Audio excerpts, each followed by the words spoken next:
भाई लोग, Avengers doomsday का पहला ऑफिशियल ट्रेलर फाइनली हमें देखने को मिल गया। और ऑनेस्टली यहाँ बहुत कुछ चल रहा है। मुझे ट्रेलर का सबसे बेस्ट पार्ट थॉर को देखकर लगा। हालांकि हम सब जानते हैं कि ये रोल शायद बहुत देर तक वर्क नहीं करेगी, लेकिन ट्रेलर में थॉर के जो डायलॉग्स हमें सुनने को मिलते हैं उन्हें सुनकर जनरली मुझे फील होता है कि वो old heroes and new heroes के बीच एक ब्रिज की तरह काम करने वाला है। लेकिन उसके बारे में हम थोड़ी देर में बात करेंगे। फिलहाल ट्रेलर के सीक्वेंस वाइज देखते हैं और लाइन बाय लाइन उसका ब्रेक डाउन करते हैं। सबसे पहले अगर मैं एवेंजर्स डूम्सडे के ऑफिशियल सिनॉप्सिस की बात करूं तो उसमें कहा गया है कि 3 अलग-अलग यूनिवर्स के हीरोज एक डेडली कोलिजन कोर्स के हिस्सा बनेंगे। उन्हें एक ऐसे खतरे का सामना करना पड़ेगा जैसा उन्होंने पहले कभी नहीं किया। बेसिकली सिंपल लैंग्वेज में बोले तो मार्वल यहाँ इंकर्जन की बात कर रही है। ट्रेलर की शुरुआत होती है जेवियर स्कूल के टूटे हुए बोर्ड से जो जमीन पर गिरा हुआ है। अगले ही फ्रेम में हमें प्रोफेसर एक्स अपनी व्हील चेयर पर बैठे हुए नजर आते हैं। वो अपने विंडो के बाहर देख रहे हैं और बाहर से सब कुछ तबाह होता हुआ नजर आ रहा है। पर्सनली मुझे लगता है कि यहाँ इनकर्जन ऑलरेडी शुरू हो चुकी है। ऐसा लग रहा है कि जैसे एक अर्थ दूसरे अर्थ से टकराने आ रहा हो और प्रोफेसर एक्स उस पूरी तबाही को अपनी आंखों के सामने बस देख रहे हो, एकदम लाचारी के साथ। इस वक्त हमें एक वॉइस ओवर सुनने को मिलता है, something is coming, something we may not be able to deter. Before this day is done, we shall be faced with unthinkable decision. Trailer में इस डायलॉग के साथ डॉक्टर डूम को दिखाया गया है, लेकिन मुझे पर्सनली फील होता है कि यहाँ बात डॉक्टर डूम की नहीं हो रही है बल्कि इनकर्जन की हो रही है। क्योंकि कॉमिक्स में इनकर्जन को रोकने का एक ही तरीका होता है, जो अर्थ तुम्हारे अर्थ से टकराने आ रहा उसे पहले डिस्ट्रॉय कर दो, वरना दोनों यूनिवर्स खत्म हो जाएंगी। हो सकता है एक्समेन के हीरोज इस इम्पॉसिबल डिसीजन के सामना कर रहे हो कि अपनी दुनिया को बचाने के लिए उन्हें किसी और अर्थ को डिस्ट्रॉय कर देना चाहिए या नहीं। और मुझे लगता है इस वॉइस ओवर में जो अनथिंकेबल डिसीजन की बात हो रही है वो शायद यही हो। अगले ही फ्रेम में हमें न्यूयॉर्क सिटी का एक टॉप व्यू देखने को मिलता है जहाँ क्लियरली एवेंजर्स टावर नजर आ रहे हैं एंड उसके ऊपर नजर आ रही है एवेंजर्स की लोगो। वैसे अगर आप नोटिस करो तो एवेंजर्स मूवी में न्यूयॉर्क का एरियल शॉट ऑलमोस्ट एक ट्रेडिशन बन चुका है।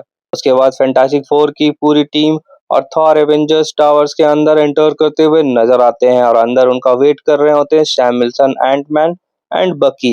वैसे यहाँ एक छोटी सी डिटेल मैंने नोटिस की। मुझे पर्सनली लगता है कि थॉर और फैंटास्टिक फोर के अलावा भी कोई इंसान है जो एवेंजर टावर में उनके साथ एंटर कर रहा है, और मैं इसके बारे में आखिरी में बात करूंगा। फिलहाल यहाँ क्लियरली एक मीटिंग चल रही है जहाँ फैंटास्टिक फोर, थॉर और न्यू एवेंजर्स की सिचुएशंस को डिस्कस कर रहे हैं, अपनी इस सिचुएशन को।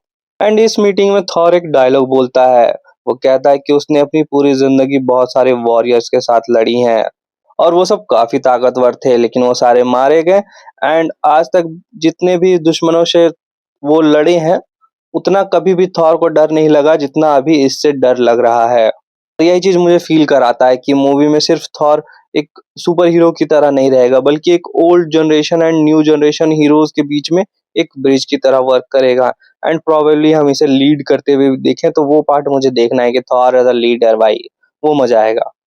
इस वॉइस ओवर के साथ साथ हमें मल्टीपल सीन्स देखने को मिलते हैं। सबसे पहला हमें नमोर का नजर आता है जो अपनी रॉयल सीट पर बैठा हुआ है। उसके सामने एम्बाको, शूरी, फैंटास्टिक फोर से बेन और शू नजर आते हैं। न्यू एवेंजर्स के कुछ मेंबर्स और टॉरस वाला फाल्कन भी नजर आता है। अगर आपको याद हो तो दिसंबर में जो वकांडा वाला टीजर आया था उसमें भी यही लोकेशन दिखाई गई थी, लेकिन उस वक्त ये समझना मुश्किल था कि ये जगह एग्जैक्टली है क्या। अब इस ट्रेलर में क्लियरली दिख रहा है कि ये ओशियन का सरफेस है जहां नमोर ने अपनी पावर्स की मदद से सारे पानी को साइड करके रखा हुआ है। पर्सनली मुझे लगता है कि इस सीक्वेंस को हम डायरेक्टली न्यू एवेंजर्स के पोस्ट क्रेडिट सीन में कनेक्ट कर सकते हैं जहां उन्होंने आउटर स्पेस में फैंटास्टिक फोर के शिप को देखी थी। शायद फैंटास्टिक फोर वहीं से अर्थ पर आते हैं, एवेंजर्स टावर्स में अपनी प्रॉब्लम शेयर करते हैं एंड उसके बाद मिलकर वकांडा और नमोर के पास पहुंचते हैं। फिलहाल ट्रेलर को देखकर मुझे ओवरऑल सीक्वेंस कुछ ऐसा ही अनफोल्ड होता हुआ नजर आ रहा है। अगले फ्रेम में हमें एक कम्प्लीटली डिस्ट्रॉयड प्लेस देखने को मिलता है। हर तरफ सिर्फ तबाही तबाही नजर आ रही है, मल्टीपल स्टेचूज वहां दिख रहे हैं, लेकिन ऑनेस्टली ये प्लेस एग्जैक्टली है क्या अभी कहना मुश्किल है। हो सकता है ये एक्स-मैन यूनिवर्स का कोई हिस्सा हो जो इनकर्जन की वजह से तबाह हो गया हो, या फिर टीवीएस से वॉइड वाला स्पेस हो। इस जगह थॉर की एंट्री होती है एंड भाई साहब की एंट्री होती है। यहाँ Thor full God on mode में नजर आता है एंड वो स्टॉर्म ब्रेकर में पूरी बिजली अपना इकट्ठा करता है, ऐसे जैसे किसी पर अटैक करने के लिए वो बढ़ रहा है। आगे हमें शैडो में दिखता है डॉक्टर डूम।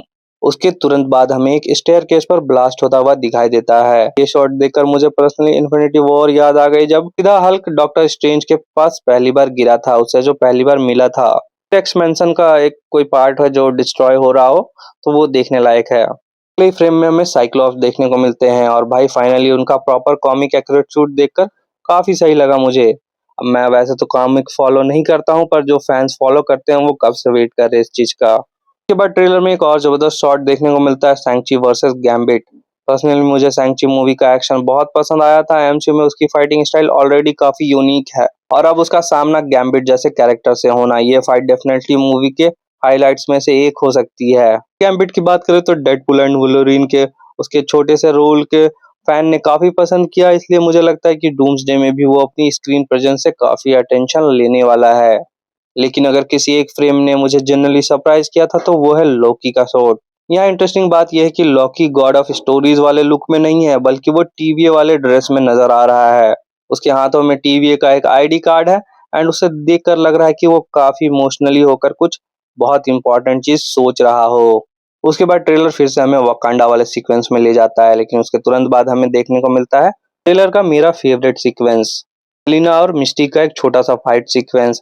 एंड जैसा ही एलिना उस पर अटैक करती है मिस्टी पर, मिस्टी खुद को ट्रांसफॉर्म कर लेती है एलिना के रूप में ही, तो वो पार्ट मुझे देखकर काफी अच्छा लगा। ट्रेलर में मुझे सबसे अच्छा यही पार्ट लगा। आपको नहीं पता तो मिस्टिक हमेशा ऐसे ही करती है, जब भी वो किसी से फाइट करती है वो उसका ही रूप ले लेती है, तो वो देखकर मुझे अच्छा लगा। पर ट्रेलर का पेस थोड़ा स्लो होता है, इमोशनल मूवमेंट देखने को मिलते हैं जहाँ प्रोफेसर एक्स मैग्नेटो के साथ बैठे हुए नजर आते हैं, मैन अपनी बेटी के माथे को किस करते हुए और ह्यूमन टॉर्च अपनी बहन शू को हक करते हुए दिखाई देता है। सारे शॉट्स क्लियरली हिंट कर देते हैं कि मूवी सिर्फ एक्शन के बारे में नहीं होगी, इमोशनल स्टेक्स भी काफी हाई होने वाले हैं। बाद फिर एक्शन शुरू होता है, गैम्बिट की एक ऊंची जगह से जंप करता है और अपनी स्टाफ को ग्राउंड पर हिट करता है। वहीं नीचे कैप्टन अमेरिका, शैंक-ची, मिस्टिक और ह्यूमन टॉर्च भी नजर आते हैं। अगले ही फ्रेम में साइक्लॉप्स अपना पूरा रेज निकालते हुए दिखाई देता है। पर्सनली मुझे लगता है कि ये उनके यूनिवर्स का फाइनल बैटल हो सकती है। शायद तब तक वो अपना सब कुछ खो चुके होंगे और उनका अर्थ भी ऑलमोस्ट डिस्ट्रॉय हो रहा हो। अगले फ्रेम में हमें नजर आता है सू स्टॉर्म अपनी पावर्स को यूज करते हुए एंड उसी वक्त ट्रेलर में नमोर भी अटैक करता हुआ नजर आता है। मार्वल इन दोनों शॉट्स को जिस तरह से एडिट करता है ऐसा फील होता है कि ये दोनों आपस में लड़ रहे हैं, लेकिन ऐसा नहीं है। ये दोनों ही सीक्वेंस अलग अलग हो सकते हैं। इसके बाद आता है ट्रेलर का सबसे बड़ा मूवमेंट। याद है मैंने कुछ देर पहले बताया कि थॉर एक डिस्ट्रॉयड प्लेस पर लैंड करता है एंड खुद को चार्ज करता है, जहां थॉर फुल्ली गॉड मोड में अटैक करता है डॉक्टर डूम के ऊपर।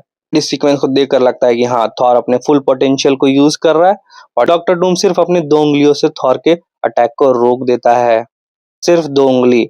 और एंड यही मोमेंट है जहां मुझे लगता है कि मार्वल फाइनली डूम को उस लेवल का विलन एस्टेब्लिश करनी चाहती है जिसका फैन इतने सालों से वेट कर रहे हैं। इन्फिनिटी वॉर में थानोस को एस्टेब्लिश करने के लिए हल्क को हराया गया था एंड यहाँ डूम्सडे में डूम को एस्टेब्लिश करने के लिए उन्होंने लिटरली थॉर के सबसे पावरफुल अटैक को 2 फिंगर से रोकते हुए दिखा दिया। पता नहीं मुझे क्यों ये सीन बहुत ज्यादा इम्पैक्टफुल फील नहीं हो रहा है। कहीं ना कहीं इसका इम्पैक्ट मुझे कम फील हो रहा है। अगर मैं इसके स्टोरी के अराउंड इसको देखूं कि ओवरऑल क्या सेटअप था यहाँ पे, तब हो सके मैं इस एक्शन को फील कर पाऊँ एंड ये मेरे लिए जस्टिफाइड लगे।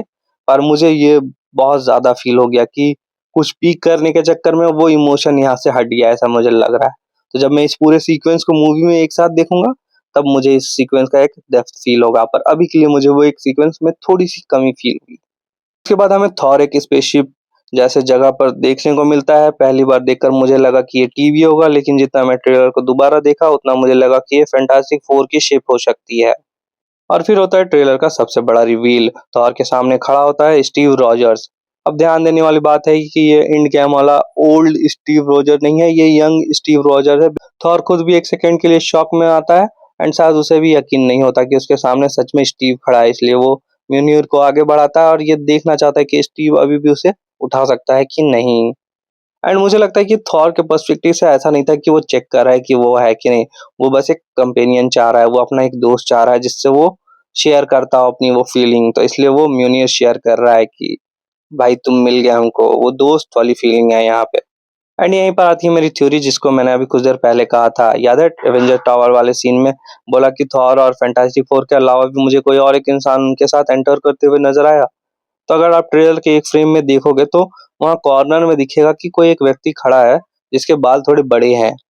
फैंटास्टिक फोर की टीम में किसी के बाल बड़े नहीं है, बस थॉर के बाल भी बड़े नहीं है।